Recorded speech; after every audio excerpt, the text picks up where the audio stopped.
Centrale photovoltaïque. Cette vidéo est un guide complet pour les propriétaires fonciers. Admettons, vous êtes citoyen privé, exploitant agricole, une municipalité, une communauté de communes, une entreprise. En bref, vous êtes propriétaire d'un terrain et vous désirez le louer pour installer une centrale photovoltaïque. C'est une excellente idée qui vous permettra de valoriser votre foncier et de dégager un revenu tout en vous engageant dans la transition énergétique, et ça c'est pas mal. Et d'ailleurs, bonne nouvelle, Unit, fort de 37 années d'expérience dans les énergies renouvelables, peut vous accompagner dans ce projet. Alors pourquoi installer une centrale photovoltaïque sur votre terrain? Commençons par voir ce que c'est qu'une centrale photovoltaïque, ce que c'est et comment ça marche. Parce que le terme centrale photovoltaïque, c'est aussi le terme ferme solaire, ça désigne un agrégat de panneaux photovoltaïques. Ça veut dire un ensemble de panneaux reliés entre eux pour produire de l'électricité. Alors parfois on parle d'une installation photovoltaïque en zone agricole. Dans ce cas-là, la filière emploie un terme spécifique, le terme de ferme agrivoltaïque ou de centrale agri-compatible. Et là où c'est intéressant, c'est que le terme ferme dans l'expression ferme agrivoltaïque, il ne désigne pas du tout une ferme, il désigne une centrale photovoltaïque. Oui, parce qu'une ferme photovoltaïque, c'est une centrale photovoltaïque en fait. Et ça n'a rien à voir avec le terme de ferme, vache, cochon, élevage que nous connaissons d'habitude. Alors parlons un peu des panneaux photovoltaïques, parce qu'ils peuvent être de plusieurs types.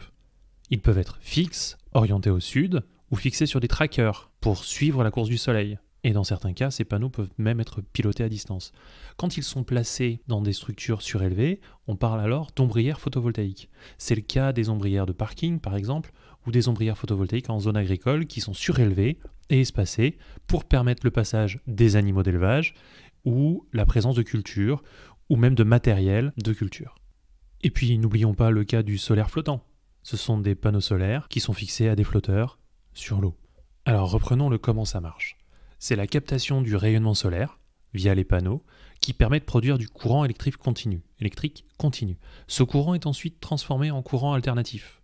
Pourquoi? Parce que c'est celui qui est susceptible d'être réinjecté sur le réseau global de distribution d'électricité française. Dans l'état actuel de nos capacités techniques, il faut environ 1,5 hectare couvert de panneaux solaires pour installer 1 MW de puissance électrique. Alors, quels sont les avantages que je peux tirer de l'installation d'une centrale photovoltaïque? Le premier avantage est évident, il permet de valoriser du foncier inexploité. Installer une centrale photovoltaïque sur un terrain inexploité, dégradé ou non cultivable, permet de valoriser ce foncier, qui a été artificialisé par exemple, et qui se voit offrir une nouvelle vie. On a aussi la garantie de dégager un revenu stable. Parce que louer son terrain à un développeur photovoltaïque va vous permettre de construire une centrale solaire qui permet de dégager un revenu stable sur une très longue durée. On parle ici d'une vingtaine d'années, voire plus. Enfin, l'installation d'une centrale photovoltaïque, aussi, c'est s'engager dans la transition énergétique. Parce que l'énergie solaire est une énergie verte, décarbonée, non polluante et silencieuse. C'est aussi une énergie durable, puisque les panneaux solaires sont principalement constitués de silicium, de verre et d'acier, et d'aluminium, qui sont recyclables à 96%. Et puis, son prix de revient est particulièrement compétitif. C'est pour ces raisons que le photovoltaïque est l'un des vecteurs principaux de la transition énergétique entamée en France, en lien avec les directives européennes, afin d'atteindre la neutralité carbone 2050, qui est notre objectif du moment. Alors à ce stade de la vidéo, ou même en la lançant, vous êtes peut-être intéressé, mais maintenant, quel type de terrain correspond?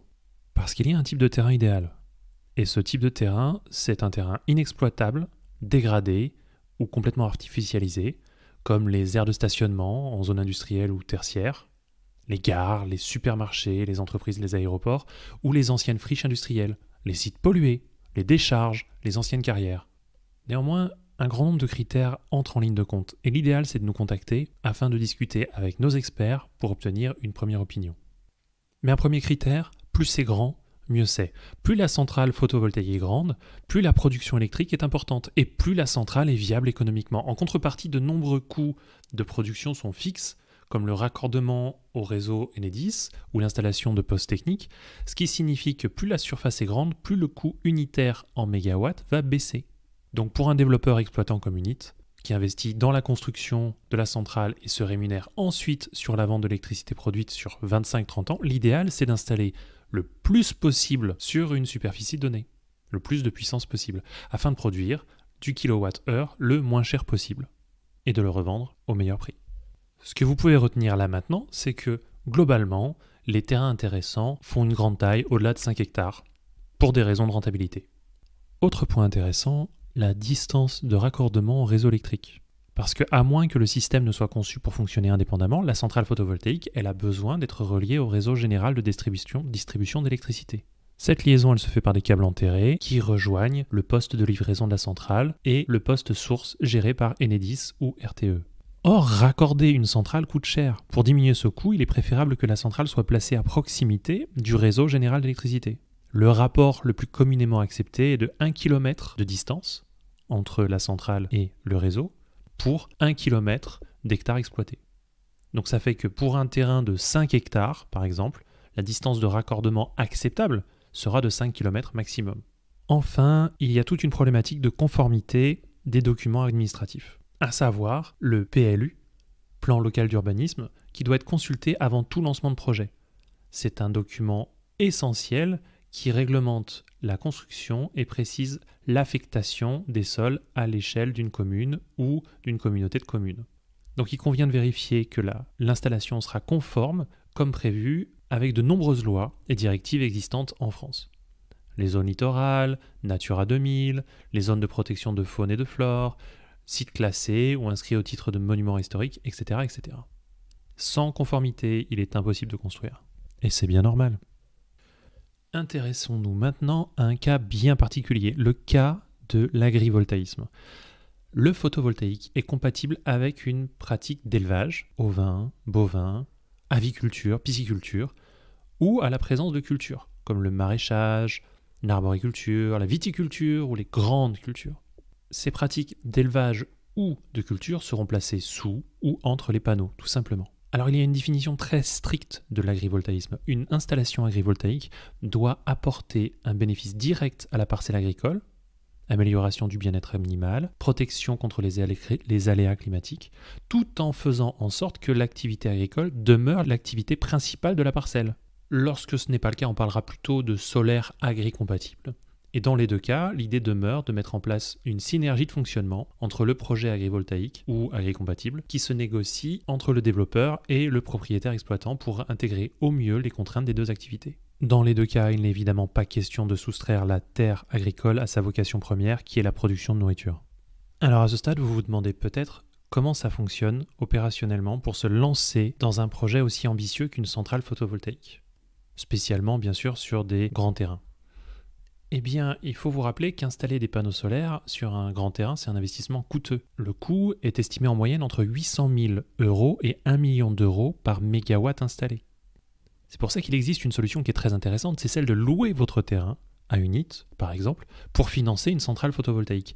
Bien sûr que d'autres solutions de financement existent, mais l'une des options les plus prisées reste quand même de passer par un tiers investisseur, comme Unit. Ce dernier va vous proposer de louer votre terrain sur une longue durée pour construire et exploiter une centrale photovoltaïque. En contrepartie, bien sûr, vous recevrez un revenu annuel, un loyer. Alors tout ça, ça passe par différentes étapes, une prise de contact, des études de faisabilité et de rentabilité, la signature d'une promesse de bail, s'ouvre encore ensuite une phase administrative qui peut durer entre 6 mois et 3 ans selon la situation, puis l'obtention du précieux sésame, le permis de construire, et enfin la signature d'un bail emphytéotique entre vous et Unit. Ce bail qui permet de se lancer dans la construction de la centrale, sa mise en service et le versement de votre loyer annuel jusqu'à expiration du bail. On parle ici d'un bail emphytéotique. Alors pourquoi le bail emphytéotique ? Parce que c'est un bail longue durée, généralement ici établi entre 20 et 30 ans, qui confère des droits réels à Unit, qui est libre de construire le terrain, la centrale, et qui protège le propriétaire du terrain lui-même. Alors le montant du loyer peut considérablement varier, mais on considère qu'il tourne en moyenne selon l'éclairage, la situation du terrain et différents paramètres que nous avons déjà évoqués par ailleurs. Donc le montant tourne en moyenne autour de 2 000 à 3 000 € par hectare et par an. Et qu'est-ce qui se passe à expiration du bail ? Eh bien, à expiration du bail, par défaut, vous devenez propriétaire des installations. Ou alors, vous pouvez demander à ce qu'elles soient désinstallées avec une clause de démantèlement en fin de contrat. Mais si vous conservez l'installation des panneaux solaires et la centrale, eh bien, libre à vous de revendre cette électricité ou de pratiquer l'autoconsommation par exemple. Alors tous les frais de développement, de construction, d'exploitation et de maintenance restent à la charge de Unit pendant toute la durée du contrat. L'entreprise s'acquitte également de la taxe foncière. Le propriétaire, lui, reçoit directement son loyer. En choisissant de confier votre terrain à Unit, vous obtenez l'assurance d'un véritable dialogue, d'une expertise de plus de 37 ans et de garanties sérieuses sur la rentabilité du projet puisque Unit va conserver la maintenance du projet tout au long du contrat du bail emphytéotique. Si vous voulez en savoir plus, vous pouvez consulter les liens qui accompagnent cette vidéo et nous contacter.